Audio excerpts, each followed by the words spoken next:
soon as we can. That's our correspondent live for us in Enugu. Thank you for joining us. Well, you're still watching The World Now on TVC News. We'll be back with more stories after this break. Stay with us.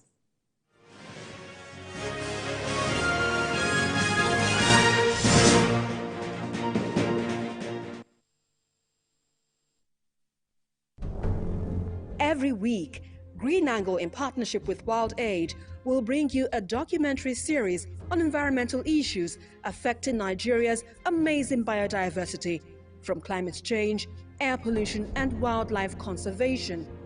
We will be traveling across Nigeria to give you on-the-ground report of the issues affecting our environment. It airs every Saturday at 4:30 p.m. only on TVC News.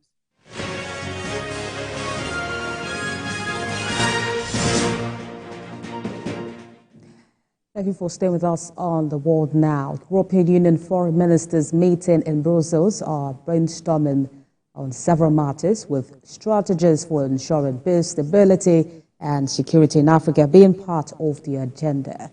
On the sidelines, the High Representative of the Union for Foreign Affairs and Security Policy, Joseph Borrell, who is also the Vice President of the European Commission in charge of a stronger impact on Africa, told journalists that the Union needs a stronger engagement, not just in the Sahel region, but also in other areas of Africa. There are other places in Africa. There is the war in Sudan raging. The situation in the Corner of Africa is becoming worse, although in Somalia is going better. But in general terms, we have to rethink our approach to Africa, to offer more cooperation, and to understand that the stability of the Africans and the states is part of our security.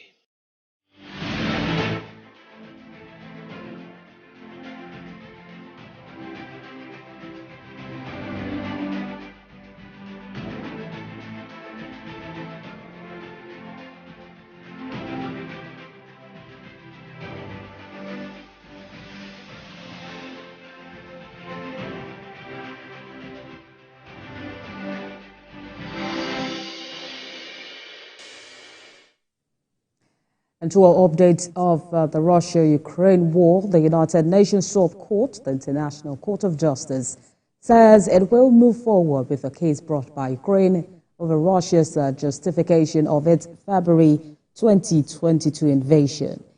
Kiev had asked the court to declare it did not commit genocide in eastern Ukraine, a claim made by Russia as a pretext for launching its 2022 attack. Ukraine filed the case to the ICJ just days after Russia launched its invasion, citing Moscow's invasion of the Genocide Convention to justify its assault. Russia has objected to the proceedings, claiming it is legally flawed. And during hearings in September last year, lawyers representing Russia asked the judges to throw out the entire case. However, the court says it does not have the jurisdiction to rule on all submissions put forward by Ukraine, including the claim that Russia's invasion itself violated the Genocide Convention and the recognition of separatist territories in eastern Ukraine by Russia also breached the convention. The ICJ's decision are binding, but it has no power to enforce its rulings. 3 Ukrainian children have testified in the United States Helsinki Commission on Human Rights. They told the commission how the Russian military took them from the occupied territories of Ukraine to Russia under the pretext of summer vacation. But they experienced the moral and physical abuse and pressure to force them to take Russian citizenship. According to the children, they forced them to study at a military institution in the occupied Crimea, but with courage, they resisted the Russians and found their way back home.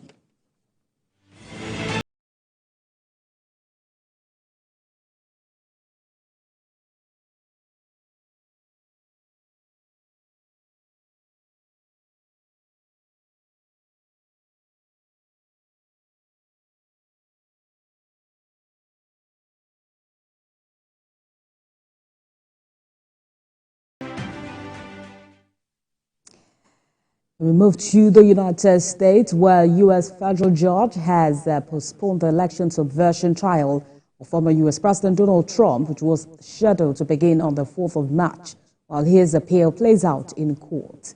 The judge, Tayon Chutkan, says the trial will be delayed intentionally, and the case is over Mr. Trump's alleged effort to overturn the U.S. 2020 election result. His lawyers have argued that he should not face criminal charges, but he was a sitting president at the time of the allegation. Donald Trump, who is the Republican frontrunner for president in the United States November presidential election, was charged last year over his alleged efforts to overturn his 2020 loss to Democrat Joe Biden. Analysts say the case could have a profound effect on the future of the American presidency and what is acceptable by an individual who holds the office.